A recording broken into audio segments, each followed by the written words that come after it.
Hello everyone, welcome back to my channel. कैसे हैं आप सब? आई होप आप सब ठीक होंगे और मैं भी बिल्कुल ठीक हूँ। आज है नौमी का दिन और बच्चे कल की तरह आज भी सुबह अपनी कंजक पे निकल गए थे। तो ब्रेकफास्ट आज जो था हमारा कुछ इस तरीके ही हुआ है। जो बच्चे लाए थे कंजक का प्रसाद आज मैंने वही खाया है। दोपहर को मैं पूड़ी के साथ, मैंने कल रात को आलू का झोल बनाया था जो पूड़ी के साथ खाई जाती है, आलू की सब्जी, वो मैंने बनाया था। तो वो मैं दोपहर को खाऊंगी। रोटी या पूड़ी वो उस टाइम पे डिसाइड हो जाएगा, बट अभी के लिए यही है। आदू अपना मालिश करा के उसको नहला धुला के सुला दिया गया है। तो चलते हैं आज के टॉपिक की तरफ। आज का टॉपिक ज्यादा बड़ा होने वाला है, इसलिए मैंने कुछ भी खास पूरे दिन का शेड्यूल शेयर नहीं किया। वैसे भी इन दिनों मेरा कुछ खास हो नहीं रहा है, कॉमन सा चीज है क्योंकि अभी मैं घर पे हूँ। जैसे आगे बाहर निकलना शुरू करूंगी तो शायद थोड़े थोड़े रूटीन में चेंजेस हो जाए। तो बैक टू द टॉपिक। आज का जो मेरा टॉपिक है वो यही है कि मेरी 3 बेटियां होने के बाद मेरी लाइफ में उस चीज का क्या असर पड़ा है। मेरा जो ये आज का टॉपिक है ना, 3 बेटियां, ये काफी लोग इससे सहमत होंगे, काफी लोग नहीं होंगे, काफी लोगों को मेरी बातें बुरी लगेंगी, काफी लोग मेरी बातों को समझेंगे, रिलेट कर पाएंगे। तो जिनको मैं पहले ही बोल देती हूँ, जिनको लगे कि मैंने कुछ गलत बोला है तो मैं आपको पहले ही बता दूं, ये मेरी ऑब्जर्वेशन है, मेरा ओपिनियन है। आपका इस चीज से कोई लेना देना नहीं है। आप इस चीज को लेके प्लीज माइंड मत कीजिएगा। ये मेरे लाइफ की सिचुएशन थी और ये मेरे लाइफ की ऑब्जर्वेशन थी और ये मेरे लाइफ के सॉल्यूशंस थे। तो प्लीज इसे दिल पे मत लीजिएगा। हाँ जी, तो जैसे आप जानते हैं कि मेरी 3 बेटियां हैं, आरोही, अनिका एंड आद्या। तो जब मेरी ये तीनों बेटियां हुई तो मैंने उस टाइम पे क्या महसूस किया वो हम अभी शेयर कर रहे हैं, है ना? तो जब मेरी आरोही हुई थी, यानी कि बुलबुल हुई थी, वो घर का पहला बच्चा था। तो वो पहला बच्चा था तो पहले बच्चे की खुशी अलग थी। किसी को ये फर्क नहीं पड़ता कि वो लड़का है या वो लड़की है, राइट। जब हुई मेरी अनिका तो सोसाइटी का, रिलेटिव्स का ऐसा रिएक्शन था, कुछ हद तक फैमिली का भी। उन्होंने इस चीज को मुझ पर हावी नहीं होने दिया, बट हाँ, ये रिएक्शन सबका था कि एक सेकेंड डॉटर हुई है। तो मुझको ऐसा लगता है कि मेरी मदर इन लॉ का जो कॉन्टेक्स्ट था वो ये था इस पॉइंट पे, क्योंकि मेरे तीनों बच्चे जो हैं वो सी सेक्शन से हुए हैं, ऑपरेशन से हुए हैं। तो मेरी मदर इन लॉ का पॉइंट ऑफ व्यू यही था कि भाई दूसरा भी ऑपरेशन हुआ है तो भाई लड़का हो जाता तो इनकी फैमिली कंप्लीट हो जाती। लेकिन उस टाइम पे भी इस तरीके का एटमॉस्फेयर मैंने एक्सपेक्ट नहीं किया था, या आप ये कह सकते हो मैंने इस तरीके का सोशल एटमॉस्फेयर कभी देखा ही नहीं था जहाँ पे सेकंड डॉटर होने के लिए इतना बवाल मचाया जाता है। मेरे पेरेंट्स ने मुझे एक्चुअली इन सब चीजों में कभी नहीं डाला, या आप कह सकते हो मैंने नहीं देखा, तो शायद मेरे लिए ये चीजें स्ट्रेंज थी। लेकिन मुझे उस टाइम पे स्ट्रांग करना था। और हाँ, मुझे ये चीजें थोड़ी सी अफेक्ट हुई थी। मुझे मेरी दूसरी बेटी होना अफेक्ट नहीं हुआ था, मेरे को अफेक्ट हुआ था लोगों की बातें। मतलब मैं बहुत ज्यादा डिप्रेस्ड हो गई थी इस चीज में। तो मेरी बेस्ट फ्रेंड थी, वो भी इस दुनिया में नहीं है, चारू। वो एक लड़की थी उस टाइम पे जिसने मेरे हस्बैंड को कॉल किया था और ये बोला था कि भाई कॉन्ग्रेचुलेशंस। तो मेरे हस्बैंड ने भी यही बोला था कि तू मतलब पहले इंसान है जिसने मुझे मेरी दूसरी बेटी होने पे बधाई दी है। तो वो उसी चीज से समझ गई थी कि ज्योति के ऊपर इस चीज का क्या इफेक्ट आएगा। उसने, जब मैं थोड़ी सी नॉर्मल हुई 5-6 दिन बाद, उसने मेरे को फोन किया और उसने मुझे एक ही चीज समझाई थी कि देख ज्योति, इन चीजों को अपने ऊपर हावी मत होने दे। तो मैंने उसको यही बोला कि बहन मुझे चीजें अफेक्ट कर रही हैं।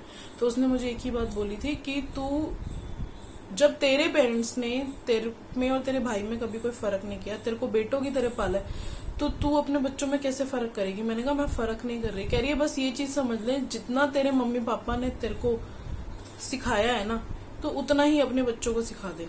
उसकी ये एक बात मुझे इतनी अंदर तक समझ आ गई थी ना, आप ये कह सकते हो मैं स्ट्रांग हो गई थी। मुझे कोई फर्क नहीं पड़ता लोग क्या बोल रहे थे, क्या नहीं बोल रहे थे, इससे कोई फर्क नहीं पड़ रहा था। अब बात आती है थर्ड चाइल्ड की, थर्ड चांस की, कि मैंने थर्ड चांस क्यों लिया। जब मेरी प्रेगनेंसी के बारे में काफी सारे लोगों को नहीं पता था, सिर्फ फैमिली के कुछ लोग हैं जिनको मेरी प्रेगनेंसी के बारे में पता था। तो जब उनको पता चला कि मेरी तीसरी बेटी हुई है तो उनके बहुत सारे क्वेश्चंस थे कि तू पढ़ी लिखी नहीं है, अब इस बच्चे के खर्चा कैसे करोगे, इसकी शादी में पैसा लगाना पड़ेगा, इसको पालेगा कौन, blah blah blah blah blah. There were lot of questions, बहुत सारे क्वेश्चंस थे, बहुत सारे लोगों की ऑब्जर्वेशन थी। मैं ये नहीं कहूंगी कि मैं मेंटली प्रिपेयर थी या नहीं थी, पर मेरे को ये चीज समझ आ गई थी कि मुझे इस सिचुएशन से डील कैसे करना है।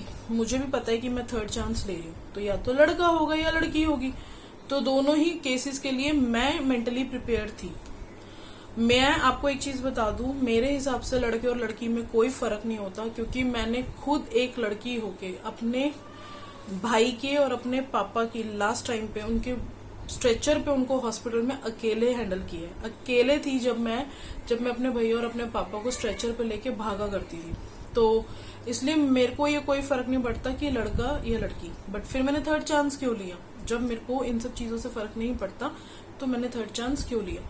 जब पापा की डेथ हुई थी तो मम्मा थी, मम्मा संभालने के लिए थी, तो मुझे शायद एक हद तक पापा की कमी मम्मी ने पूरी कर दी। लेकिन जब मम्मा की डेथ हुई, वो 1 साल मेरी लाइफ का, आप ये कह सकते हो वो 10 महीने मेरी लाइफ के इतने टेरिबल थे जो मैंने कभी सोचा ही नहीं था। मतलब मैंने कभी नहीं सोचा था कि मैं इतनी अकेली पड़ जाऊंगी।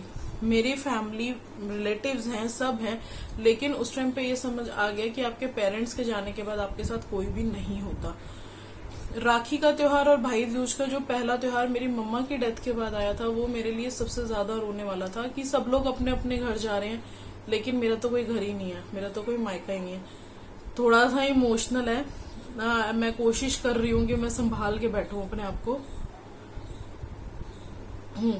तो उस सिचुएशन ने मेरे को इतना तोड़ दिया था। उससे पहले मैं कभी नहीं सोचती थी कि भाई मेरे को थर्ड चांस लेना है। ठीक है, मेरी 2 बेटियां हैं, मैंने भी तो बेटा बन के करी है, तो मेरी बेटियां भी हैंडल कर लेगी। ये मेरे पापा के वर्ड्स थे कि मोटे तू मेरी बेटी नहीं, तू मेरा बेटा है। और मेरी मम्मा ने ये कहा था, भगवान किसी को बेटा दे ना दे, पर तेरे जैसे बेटी सबको दे।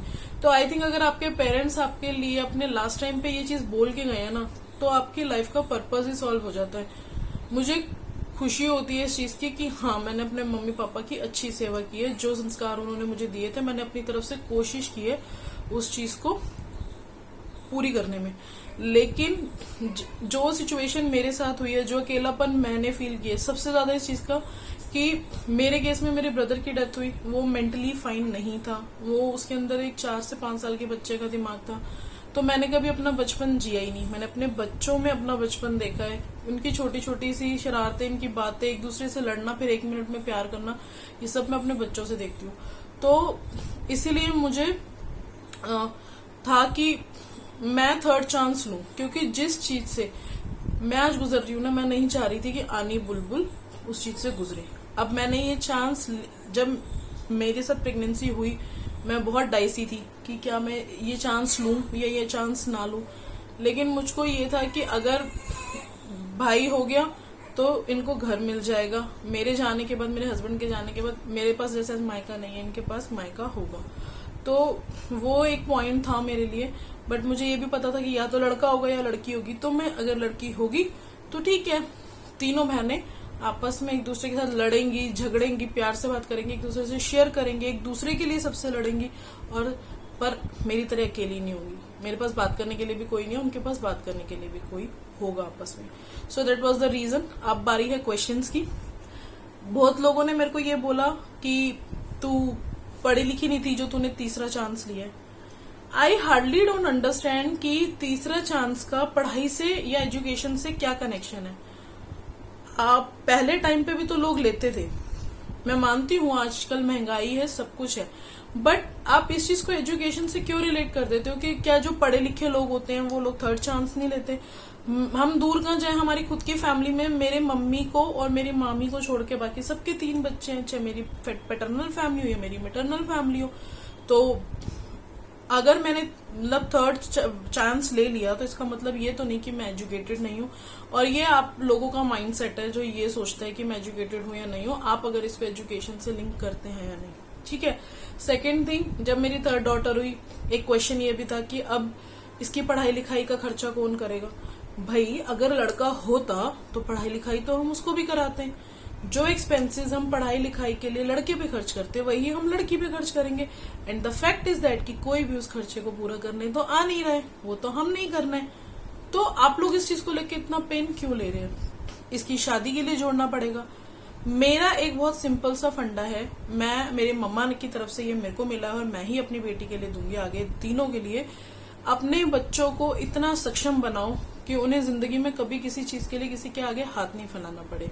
उनकी किस्मत में जो भगवान ने लिखा है ना, होना तो वही है। तो उनकी शादी का खर्चा वो भी किसी ने नहीं देना, सोसाइटी ने तो वो भी नहीं देना। फिर एक क्वेश्चन ये भी था, पता नहीं कहां से आ गई, क्यों आ गई। भाई ये कहीं से आई नहीं है, इसको हम लेके आए हैं।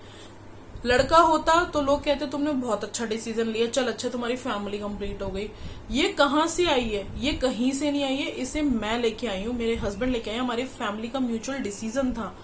तो जब आप लोग ये सब चीजें बोलते हो ना, तो आप लोगों को ये चीज समझनी चाहिए, जो लोग भी इस तरह की बात करते हैं, कि आपका काम था बोलना, आपने अपनी ऑब्जर्वेशन दे दी, लेकिन सामने वाले पे, उसकी फैमिली पे, स्पेशली एक लेडी के ऊपर इस चीज का कितना इफेक्ट पड़ता है आप लोग नहीं समझ सकते।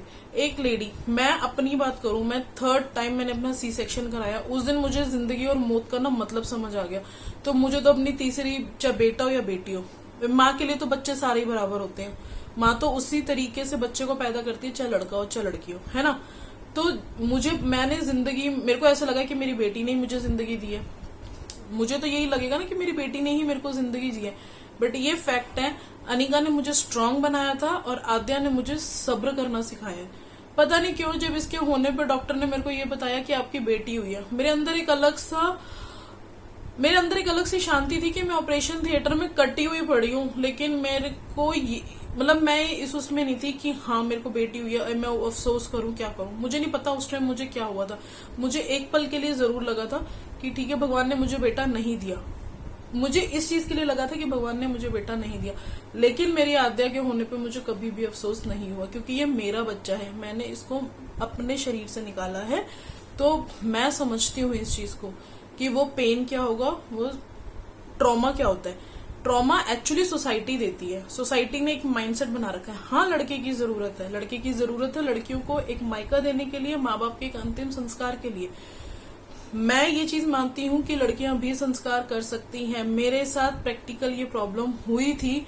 मेरे फादर की जिस दिन डेथ हुई थी, मैंने ये सोचा था कि मैं अपने फादर का संस्कार खुद करूंगी, क्योंकि मेरे पापा ने मेरे भैया का संस्कार किया था और मेरे पापा का संस्कार करने के लिए भैया था नहीं। यू वॉन्ट बिलीव, मेरे पापा की डेथ के विद इन 5 मिनट्स मुझे पीरियड्स आ गए थे, तो मैं उनका संस्कार नहीं कर सकती थी, क्योंकि ये भगवान की इच्छा थी कि शायद मैं ना कर पाऊं, नहीं तो मेरे 1 हफ्ते के बाद के पीरियड सेम डे आ गए थे। मैं हर चीज मानती हूँ, लेकिन ये मेरी जिंदगी का एक्सपीरियंस है जो मैं आप लोगों के साथ अभी शेयर कर रही हूँ। तो आप लोग, जो लोग ये बातें करते हैं ना, तीसरी लड़की हो गई, ये मनहूस है, ये कैसे करेंगे, परिवार कैसे करेंगे, प्लीज मत बोला कीजिए। आप लोगों का ओपिनियन कोई नहीं मांगता, फिर भी आप लोग अपना ओपिनियन दे देते हैं, उसके बाद सामने वाले को टेंशन दे देते हैं, वो लोग परेशान हो जाते हैं, डिस्टर्ब रहते हैं, एक ट्रॉमा, एक डिप्रेशन का शिकार हो जाते हैं। क्यों? आप ना तो उनके घर की रिक्वायरमेंट्स को फुलफिल कर रहे हो, आप ना तो उनके बच्चे की पढ़ाई का खर्चा कर रहे हो, ना तो आप उनके घर का खर्चा कर रहे हो। जब ये फैक्ट है, जब हम किसी के लिए नहीं कर रहे तो कोई हमारे लिए क्यों करेगा। तो उसी तरीके से प्लीज कभी किसी को गलत मत बोलिए। और मैं उन सारी लेडीज को जो मेरी सिचुएशन से रिलेट कर पा रही है, क्योंकि मैं अकेली दुनिया में नहीं हूँ जिसकी 3 लड़कियां हुई हैं, तो प्लीज आप अपने आप को इन चीजों को अपने ऊपर हावी मत होने दो, क्योंकि सोसाइटी आपकी रिक्वायरमेंट्स को फुलफिल नहीं करेगी, आपकी रिक्वायरमेंट्स को पूरा नहीं करेगी। आपको जिंदगी जीनी है। मैं हमेशा अपने ब्लॉग्स में कहती हूँ, जीना आपको है, हंस के जियो या खुश होके जियो। और सबसे बड़ी बात यह, हमें तो भगवान ने बेटियां दी है जो 1 नहीं 2 घर को रोशन करेंगे। तो मेरी रिक्वेस्ट है उन सभी लोगों से, प्लीज ऐसी बातें मत करो जो सामने के वाले का दिल को ठेस पहुंचाए।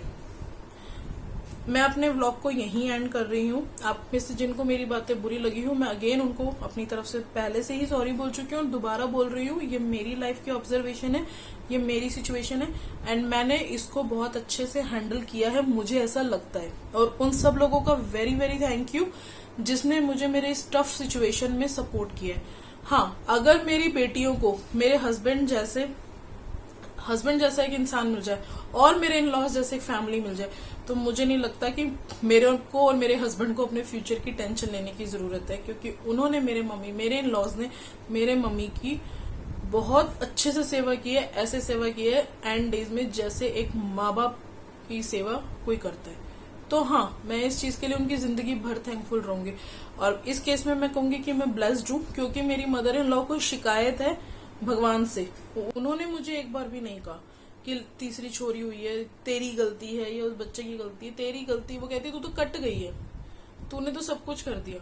तो हाँ, अगर हमें ऐसे लोग मिलेंगे तो प्रॉब्लम तो अपने आप ही खत्म है।